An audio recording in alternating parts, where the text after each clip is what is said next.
سلطان صلاح الدین ایوبی رحمۃ اللہ علیہ ایک روز بغداد کی جانب گئے۔ وہاں پر موجود ان کے کچھ عزیز ساتھی کسی مصیبت میں آ گئے تھے، جس کی وجہ سے سلطان خود براہ راست ان کی مدد کے لیے وہاں پر پہنچ گئے۔ وہاں کے معاملات طے کر کے وہ جیسے بغداد سے محل کی جانب ان کا گزر ایک ہندو گاؤں سے ہوا۔ وہاں پر بے شمار ہندو آباد تھے۔ یہاں پر ان کو ڈھونڈنے سے بھی بہت مشکل سے مسلمان ملنے تھے۔ ان کا دل بہت عجیب سی گھٹن کا شکار ہو رہا تھا۔ انہوں نے چاروں جانب نگاہیں گھما کر اس گاؤں کو دیکھا۔ وہ ہمیشہ سے ہی ایک سچے مسلمان رہے تھے۔ ان کا ایک ہی ایمان تھا، اللہ پر یقین رکھنا اور محمد مصطفیٰ صلی اللہ علیہ وآلہ وسلم کو آخری رسول اور نبی ماننا۔ ان کا یہ خواب تھا کہ اس دنیا پر صرف اور صرف مسلمانوں کی حکومت ہو اور اس دنیا میں صرف مسلمان ہی رہیں، لیکن ایسا تو ناممکن تھا۔ انہوں نے ایک آس بھری نگاہ سے پورے گاؤں کو دیکھا کہ کاش یہ گاؤں مسلمان ہو جائے۔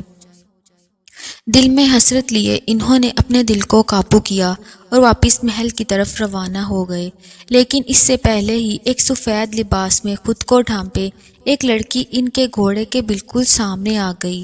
سلطان صلاح الدین ایوبی رحمۃ اللہ علیہ نے بر وقت اپنے گھوڑے کو روکا۔ اگر وہ نہیں روکتے تو یقیناً اس لڑکی کو نقصان پہنچتا۔ ان کے ساتھ ان کے سپاہی میں سے 5 سپاہی بھی موجود تھے اور ان کا خاص وزیر بھی ان کے ساتھ تھا۔ سلطان اپنے گھوڑے سے نیچے اترے اور قدم بقدم چل کر اس لڑکی کے پاس آئے۔ وہ لڑکی ایسا محسوس ہوتا تھا جیسے کوئی پر نور فرشتہ ہو۔ اس کا لباس بالکل صاف ستھرا تھا۔ اس کی بڑی بڑی آنکھیں اس کے نقاب کی حالی سے جھلک رہی تھیں۔ سلطان صلاح الدین ایوبی رحمۃ اللہ علیہ کو وہ لڑکی بہت نیک لگی۔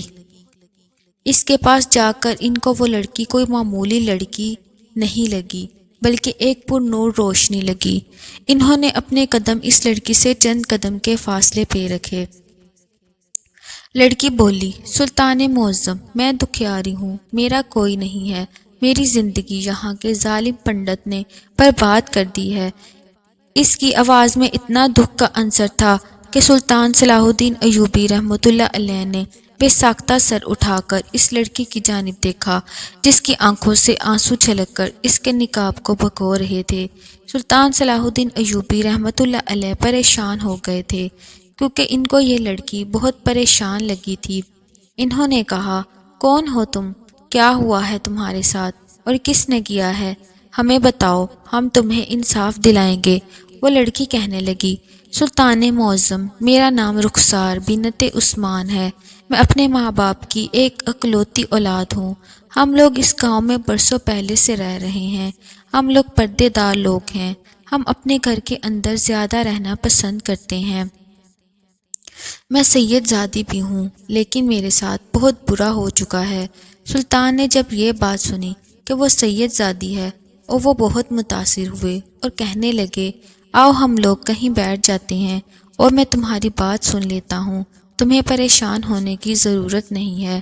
تمہارا جو بھی مجرم ہے اور تمہارے ساتھ جو بھی ہوا ہے، یقین جانو ہم اس کو بہت بری سزا دیں گے۔ سلطان صلاح الدین ایوبی رحمۃ اللہ علیہ کا مان برا لہجہ سن کر وہ لڑکی مزید روئی اور سلطان کے پیچھے پیچھے چلنے لگی۔ سلطان صلاح الدین ایوبی رحمۃ اللہ علیہ ایک کنویں کے پاس جا کر بیٹھ گئے۔ وہ لڑکی بھی ان سے کافی فاصلے پر بیٹھ گئی۔ ان کے سپاہی اور ان کے وزیر ان کی حفاظت کے لیے آگے پیچھے کھڑے ہو کے سلطان صلاح الدین ایوبی رحمۃ اللہ علیہ نے اس لڑکی کی جانب دیکھا اور اس کو بولنے کا اشارہ کیا۔ وہ لڑکی کہنے لگی، سلطان معظم، ایک روز ایک پنڈت ہمارے گھر کی دہلیز پر آیا تھا۔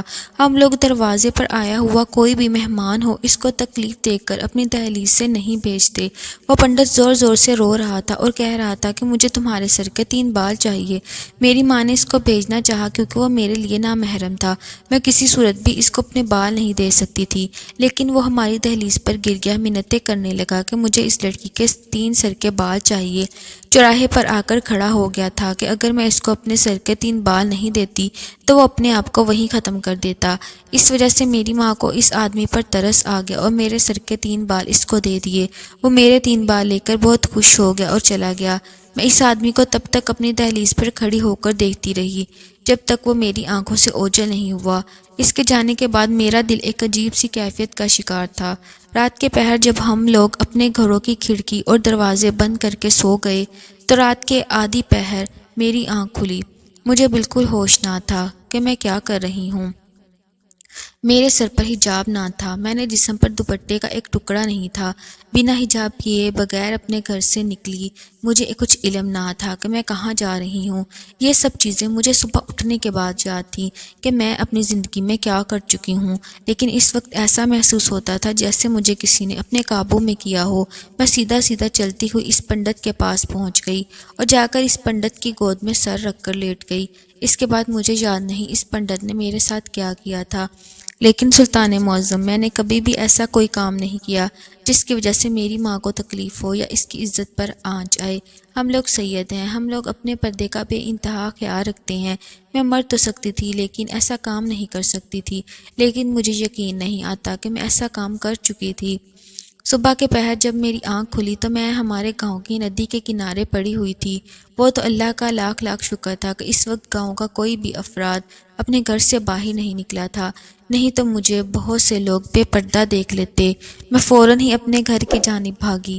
میری ماں پریشان حال بیٹھی ہوئی تھی، ان کو بھی اس بات کا علم نہیں تھا کہ میں کہاں جا چکی ہوں۔ انہوں نے جب مجھے دیکھا تو مجھ سے سوال کرنے لگی، لیکن میرے پاس جواب دینے کے لیے کچھ نہیں تھا۔ ایسا محسوس ہوتا تھا جیسے میں نے اپنا سب کچھ ہار گئی ہوں۔ میں اتنے سالوں سے جو اللہ کی خاطر پردہ کر رہی تھی، خود کو چھپا کر اپنی محرم کے لیے رکھ رہی تھی، اس میں ایک رات میں ہی میرا سب کچھ لٹ گیا۔ میں برباد ہو گئی، میں بالکل چپ ہو گئی تھی، میرے پاس بولنے کے لیے کچھ نہ تھا۔ میری ماں مجھ سے بار بار سوال کر رہی تھی لیکن میں ان کو کچھ نہیں بتا پا رہی تھی۔ وہ دن میرے لیے کسی اذیت سے کم نہیں تھا۔ اگلے روز ایک بار پھر وہ آدمی ہماری دہلیز پر کھڑا ہو کر میرے 3 بال مانگ رہا تھا۔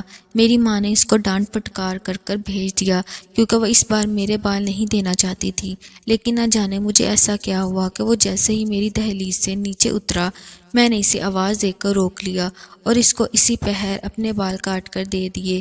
میری ماں مجھے حیرت سے دیکھ رہی تھی کیونکہ میں اس وقت بے ہوش میں ہی نہیں تھی۔ اس کو بال دینے کے بعد میری ماں نے مجھ سے بہت سے سوال کیے۔ وہ مجھ پر چیختی چلائی، غصہ کرنے لگی کہ تم نے اس کو بال کیوں دیے، لیکن سلطان معظم، اس آدمی کو جو میں بال دے چکی تھی اس کے بعد مجھے ہوش آیا تھا، لیکن اس سے پہلے مجھے محسوس ہوتا تھا جیسے مجھے کسی نے اپنے قابو میں کیا ہوا ہو۔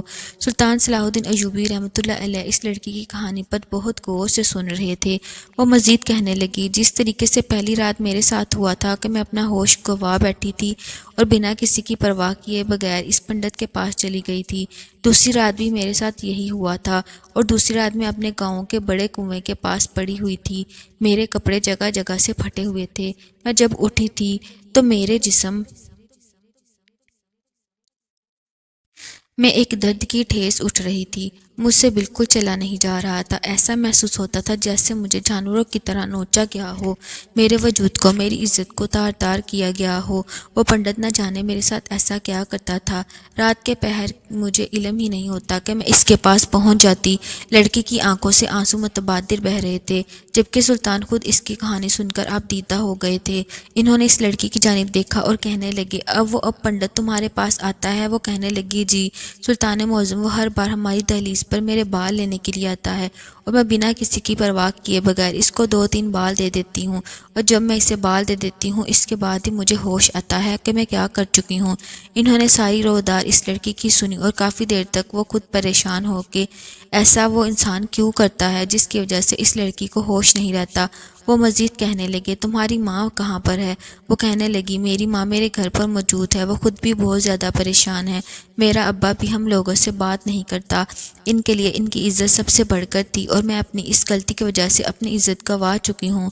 ہمارے خاندان میں ابھی تک اس بارے میں کسی کو کچھ معلوم نہیں، لیکن جس طریقے کی میری حالت صبح سویرے اٹھنے کے بعد ہوتی ہے اگر مجھے صبح کے وقت کسی نے دیکھ لیا تو میرے خاندان بھر میں بہت بدنامی ہوگی۔ میری منگنی ہو چکی تھی، کچھ مہینوں بعد میری شادی ہے۔ سلطان معظم، مجھے انصاف چاہیے، اس پنڈت سے پناہ چاہیے۔ اس کا جب دل چاہتا ہے وہ میرے پاس آتا ہے، مجھ سے میرے سر کے تیل بال مانگتا ہے اور رات کے پہر اپنی ہوش کو بجھاتا ہے۔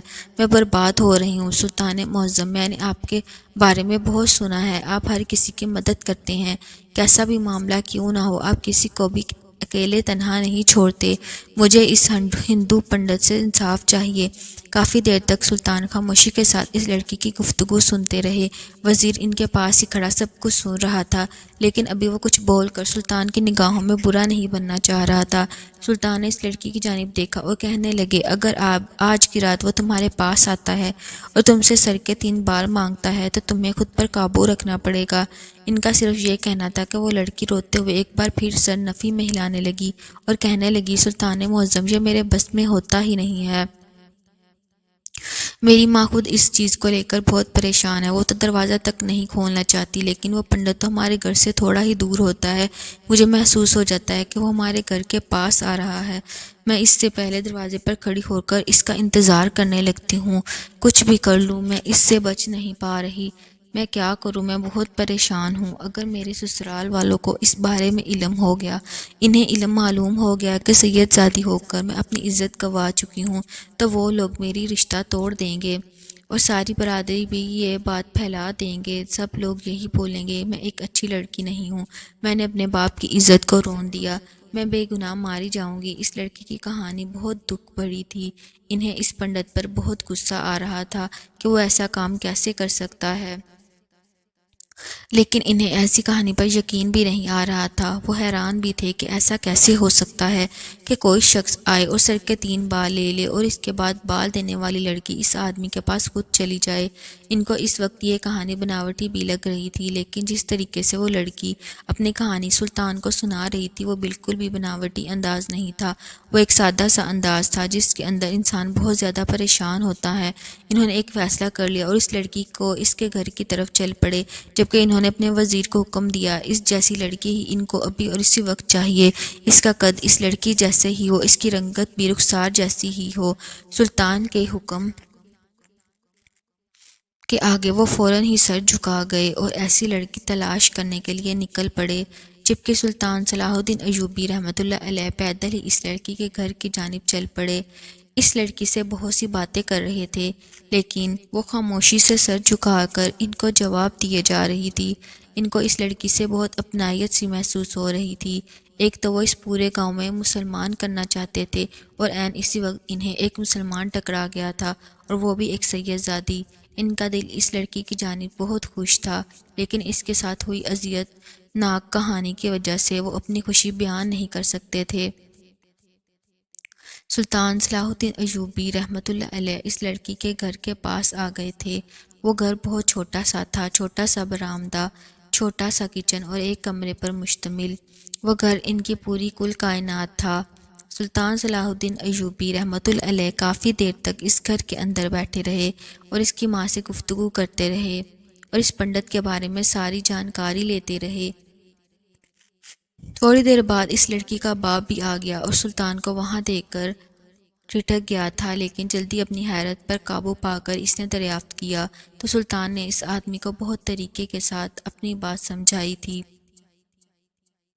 ان کے بولنے کا انداز، ان کے سمجھانے کا انداز اتنا اچھا تھا کہ وہ آدمی جو اپنی بیوی اور بیٹی سے بدظن ہوتا جا رہا تھا، اس نے فوراً ہی بے ساختہ اپنی بیوی اور بیٹی کو گلے سے لگا لیا تھا اور ان کے ساتھ دینے پر آمادہ ہو گیا تھا۔ تھوڑی دیر انتظار کرنے کے بعد وزیر ایک لڑکی کے ساتھ ان کے گھر کے اندر داخل ہوا تھا۔ وہ لڑکی بالکل رخسار کے جتنی لمبی، اس کی رنگت جیسی گہری تھی۔ انہوں نے رخسار کی جانب دیکھتے ہوئے حکم دیا کہ اپنا ایک لباس اس کو دے دو، رات کے پہر جب وہ آدمی آئے گا تو تم ایک کمرے میں بند ہوگی، باہر سے تمہارے کمرے کے تالا لگایا جائے گا، اور جب وہ آدمی اس لڑکی سے بال مانگے گا تو وہ اپنے بال نہیں بلکہ ایک گدی کے بال دے گی، اور اس کے بعد ہم دیکھتے ہیں کہ آخر وہ ایسا کیا کرتا ہے جس کی وجہ سے تم بے قابو ہو جاتی ہو۔ سلطان کی اس منصوبے کو سن کر سب لوگ ہی متاثر ہو گئے تھے اور فوراً ہی سلطان نے گدی کے بال بھی منگوا لیے تھے۔ اس لڑکی کو اس گھر کے اندر چھوڑ کر وہ باہر آ گئے تھے۔ انہوں نے پورا دن گاؤں میں گزار دیا تھا۔ شام کے وقت وہ آدمی جو ہندو پنڈت تھا وہ رخسار کی دہلیز پر ایک بار پھر آ گیا تھا، لیکن اس سے پہلے کہ رخسار کی ماں نے اس کو ایک کمرے میں بند کر دیا۔ جب وہ ان کی دہلیز پر آیا تو وہ فوراً ہی لڑکی جو وزیر اپنے ساتھ لایا تھا اس پنڈت کے پاس آ گئی۔ رخسار ان کو سب چیزیں سمجھا چکی تھی کہ اس کو کس طریقے کا رویہ اختیار کرنا ہے۔ اس نے اپنے طریقے سے ہی رخسار کو سمجھ کر اس سے بال مانگے تو اس نے بنا کچھ سمجھے اور بولے گدی کے بال وہ تینوں بال اس آدمی کو دے دیے۔ وہ بال لے کر وہ آدمی ایک پل وہاں نہیں رکا تھا اور وہاں سے چلا گیا تھا، جبکہ کمرے کے اندر موجود رخسار باہر آنے کے لیے تڑپ رہی تھی۔ سلطان بھی اس منظر کو دیکھ رہے تھے۔ تھوڑی دیر بعد جب وہ آدمی اس کے گھر سے تھوڑا دور چلا گیا تو رخسار ٹھنڈی ہو کر زمین دوز ہو چکی تھی۔ فوراً ہی اس کی ماں نے اس کو ہوش دلایا تھا۔ اب ان سب کو رات کا انتظار تھا۔ آدھی رات ہوتے ہی سلطان کے حکم سے وہ لڑکی جو وزیر کے ساتھ آئی تھی اس پنڈت کے پاس جانا شروع ہو چکی تھی۔ اس کے پیچھے وہ سلطان اور وزیر اور ان کے سپاہی اور وہ لڑکی رخسار خود بھی جا رہی تھی۔ وہ لڑکی جو وزیر کے ساتھ آئی تھی وہ بالکل ہوش میں تھی، کیونکہ اس نے اپنے سر کے بال نہیں دیے تھے۔ اس کو سب کچھ معلوم ہو گیا تھا وہ کہاں پر جا رہی ہے اور کیا ہو رہا ہے۔ وہ لڑکی جب اس جگہ پر پہنچ گئی جہاں پر اس پنڈت کا حجرہ تھا، سب لوگ ہی سامنے ہوتے اس منظر کو دیکھ کر حیران رہ گئے۔ رخسار کی تو باقاعدہ چینخ نکلتے نکلتے رہ گئی تھی، جبکہ سلطان صلاح الدین ایوبی رحمۃ اللہ علیہ بھی ماتھے پر بل ڈالے سامنے کے منظر کو دیکھ رہے تھے۔ وہ پنڈت بیچ میں بیٹھا ہوا تھا اور اس کے ارد گرد بہت سے دیے رکھے ہوئے تھے۔ ایک بنا آنکھ کی گڑیا اور بہت سی راہیں خاص پڑی ہوئی تھیں، کراس کے نشان بنے ہوئے تھے، اور وہ آدمی آنکھیں بند کیے پڑھائی کر رہا تھا۔ سلطان اور اس کے ساتھ موجود سپاہی وزیر سب لوگ سمجھ چکے تھے کہ وہ آدمی رخسار پر کالا جادو کرتا تھا، اس کے بالوں پر کالا جادو کر کے اسے اپنے قابو میں کرتا تھا،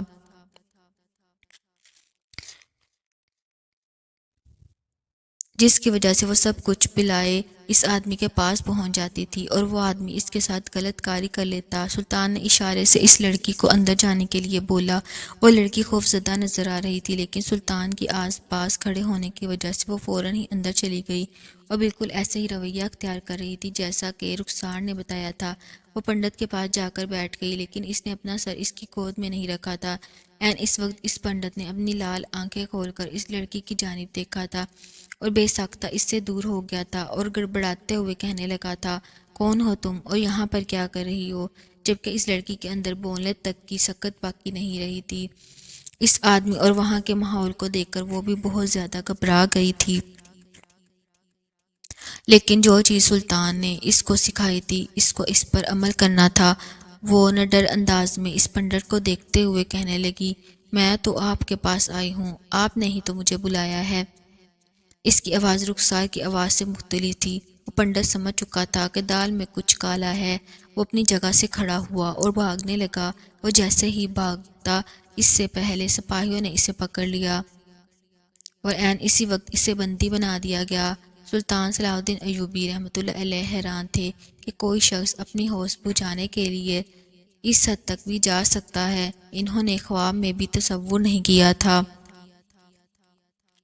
انہوں نے اس آدمی کی جانب دیکھا اور گھبراتے ہوئے پوچھنے لگے، کب سے ایک گھٹیا کام کر رہے ہو؟ کتنی بہن بیٹیوں کی زندگیوں کو برباد کیا ہے تم نے، اور کیوں کیا تم نے ایسا؟ جبکہ وہ آدمی سب کی جانب دیکھ کر بہت برے طریقے سے خوفزدہ نظر آ رہا تھا۔ وہ کسی بات کا جواب نہیں دینا چاہتا تھا۔ وہ کسی بھی طور پر بھاگ جانا چاہتا تھا، لیکن سلطان کے سپاہیوں نے اس کو اس طریقے سے قابو کیا ہوا تھا کہ سوال ہی پیدا نہیں ہوتا تھا کہ سلطان کے سپاہیوں کو حکم دیا کہ اس شخص کا سر قلم کر دے، کیونکہ یہ سچ نہیں بتا رہا تھا۔ اتنا سننا تھا کہ وہ آدمی ٹوٹے طوطے کی طرح شروع ہو گیا کہ وہ مسلمان سے کھار کھاتا ہے، اس گاؤں میں جتنے بھی مسلمان ہیں اس کے ساتھ ایسا ہی کرتا ہے اور ان کی بہن بیٹیوں کی عزت کو خراب کرتا ہے، اور صبح ہونے سے پہلے ہی ان کو گاؤں کی ندی یا کنویں کے ساتھ پھینک دیتا ہے، اور صبح ہونے سے پہلے ان کو گاؤں کی ندیاں کنویں کے پاس پھینک دیتا ہے۔ اور بہت دنوں سے میرے کانوں میں رخسار کی باتیں آ رہی تھی کہ گاؤں میں